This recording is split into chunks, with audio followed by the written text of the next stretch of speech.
اعوذ باللہ من الشیطان الرجیم بسم اللہ الرحمن الرحیم۔ مکرم ذی قدر حضرات و خواتین، میری ماں بہنوں بیٹیوں، السلام علیکم ورحمۃ اللہ وبرکاتہ۔ آج آپ کے سامنے ایک چھوٹا سا وظیفہ ہے، صرف 4 منٹ کا، اور اگر آپ نے صدقے دل کے ساتھ، یکسوئی کے ساتھ اس وظیفے کو کر لیا تو آج سے سمجھ لینا کہ آپ کی زندگی کے حالات چینج ہو چکے ہیں، کیونکہ جس انسان نے بھی صدقے دل کے ساتھ اللہ پر مکمل بھروسہ رکھ کے اس وظیفے کو کیا ہے تو وہ آج خرب پتی ہے۔ اگلے دن کا واقعہ ہے کہ وہ کہتا ہے کہ میں نے اس وظیفے کو کیا اور میرا بڑا بزنس تھا، فلاپ ہو چکا تھا، تو جب میں نے صرف 4 منٹ لگے تھے میرے وظیفے کو،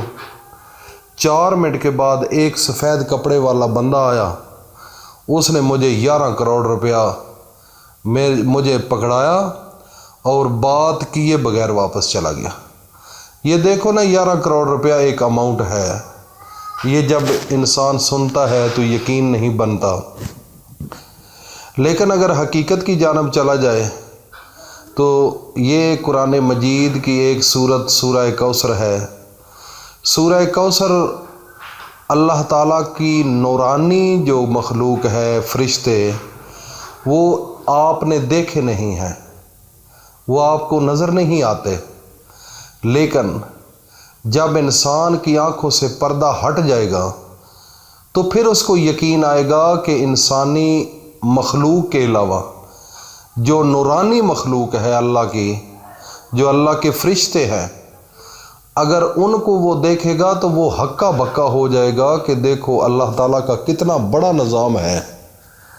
میرے بھائیوں اور دوستوں، میری ماں بہنوں بیٹیوں، جب انسان اللہ کا قرآن پڑھنے کے لیے بیٹھ جاتا ہے، اور خصوصاً سورہ کوثر جو آج کے وظیفے میں شامل ہے، جب انسان سورہ کوثر کو پڑھنا شروع کرتا ہے تو فرشتے اللہ کے اور وہ نورانی مخلوق ہے، آپ کو تو نظر نہیں آتی ہے،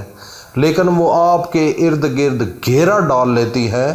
اور اللہ کے سامنے سب ہاتھ اٹھا کر دعائیں مانگنے لگ جاتے ہیں کہ یا اللہ جو کچھ یہ مانگ رہا ہے اس کو دے دے۔ اس میں انسان تو ایک اکیلا مانگ رہا ہوتا ہے نا، لیکن اگر حقیقت کی جانب چلا جائے تو مانگنے والوں کی تعداد لاکھوں نہیں کروڑوں میں چلی جاتی ہے، اور اللہ کی وہ نورانی مخلوق ایسی طاقتور ہے، جب وہ اللہ کے سامنے فریاد کرتے ہیں، اللہ کے سامنے مانگتے ہیں، کیونکہ وہ ہر وقت عبادت کر رہے ہیں۔ انسان تو پھر کبھی عبادت میں ہوتا ہے، کبھی گناہ کر رہا ہوتا ہے، کبھی سو رہا ہوتا ہے، کچھ زندگی کے مشکلات ایسی ہیں کہ وہ انسانی زندگی کے اندر مصروف ہوتا ہے، لیکن یہ جو وظیفہ ہوتا ہے، وظیفہ ایک سپیشل ٹائم نکالنا ہوتا ہے۔ اس سپیشل ٹائم کے اندر آپ نے بالکل باوضو ہو کر اور صحیح یکسوئی کے ساتھ اللہ کو حاضر ناظر سمجھ کر آپ نے اس وظیفے کو کرنا ہوتا ہے۔ جب آپ کرتے ہیں، ایک تو سب سے جو ضروری بات میں کہنا چاہتا ہوں اپنے دوستوں کو، اپنی ماں بہنوں بیٹیوں کو، کہ جب بھی آپ وظیفہ کریں تو کوشش کیا کریں آپ اکیلے میں ہوں، اور اکیلے میں ہوں، دروازہ بند ہو، کوئی عام بندہ اس کمرے میں اس کی آمد و رفت نہیں ہونی چاہیے، کیونکہ اس وقت ایک ماحول بنا ہوا ہوتا ہے، فرشتوں کی لاتعداد ان کی وہ ادھر آئے ہوئے ہوتے ہیں، وہ بے شمار فرشتے ہوتے ہیں آپ کے پاس، انہوں نے آپ کے ارد گرد دائرہ ڈالا ہوا ہوتا ہے، آپ درمیان میں بیٹھے ہوئے ہوتے ہیں، تو جب آپ حضرت محمد مصطفیٰ پر درود پڑھتے ہیں تو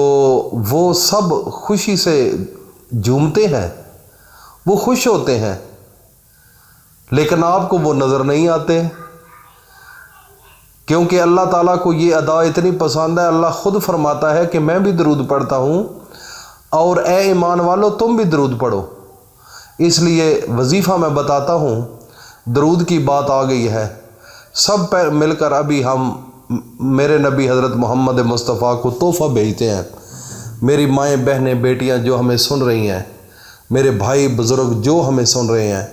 اب وظیفہ بتانے سے پہلے سب مل کر اپنے نبی کی خدمت میں، ان کی خدمت میں ایک دفعہ ہم درود پڑھتے ہیں تاکہ ہمارا وظیفہ اور کامیاب ہو جائے۔ آج ہم نے اس وظیفے سے اپنے دوستوں کو پیسے عام و عام لے کر دینے ہیں۔ اب سن لو پہلے درود، سب مل کر پڑھ بھی لو۔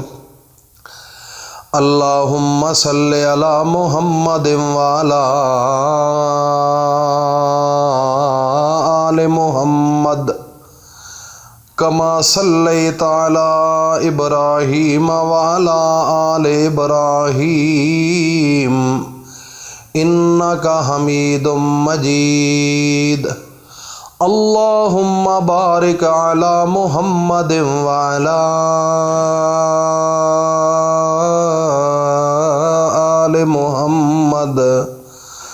کما بارکت علی ابراہیم وعلی آل ابراہیم انک حمید مجید۔ یا میرے اللہ اس ہماری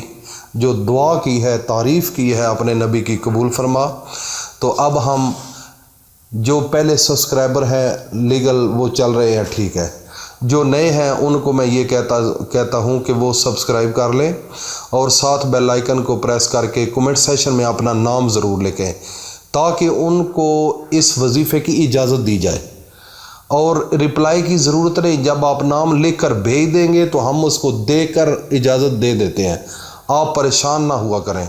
اور اس کے علاوہ جتنی میری مائیں بہنیں بیٹیاں ہیں اور میرے بھائی ہیں، سب سے پہلے آپ نے غسل کرنا ہے۔ غسل کرنے کے بعد عشاء کی نماز کے بعد اول و آخر 3 بار درود شریف پڑھنا ہے، اور جب 3 بار درود شریف پڑھ لیں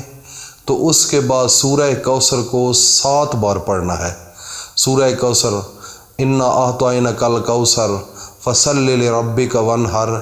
ان شانئک ھو الابتر۔ جب یہ پڑھیں گے تو اس کے بعد پھر آخر میں درود شریف پڑھ کر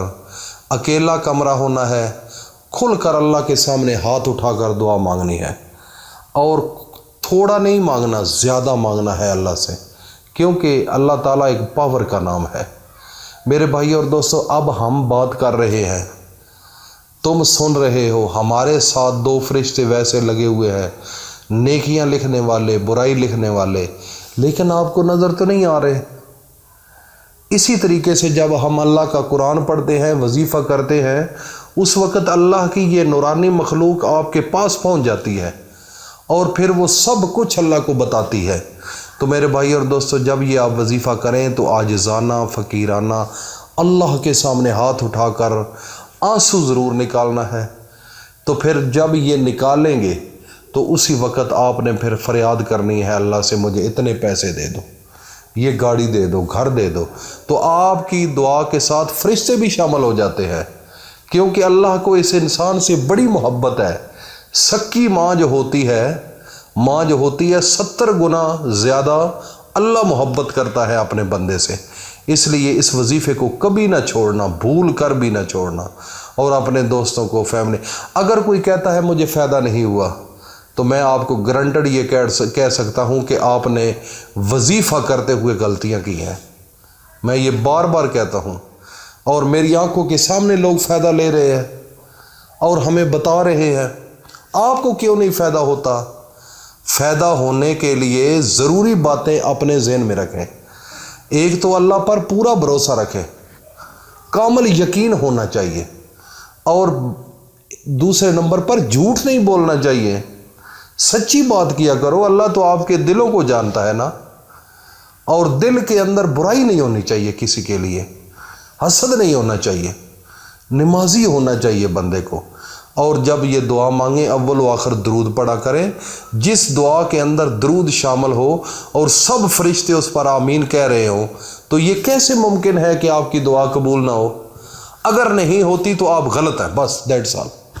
اللہ پاک ہم سب کو اس پر عمل کی توفیق عطا فرمائے، اور اس کو صدقہ جاریہ سمجھ کر دوستوں میں عام کرو، ہر بندہ اس سے فائدہ لے، ان کو پتہ چلے کہ اللہ کی طاقت کیا ہے۔ اللہ پاک ہم سب کو صحت کاملہ عطا فرمائے، اور ہر گھر کے اندر کھلا رزق ہونا چاہیے، اور ہر گھر سے تنگ دستی دور فرمائے۔ جزاک اللہ۔ السلام علیکم ورحمۃ اللہ وبرکاتہ۔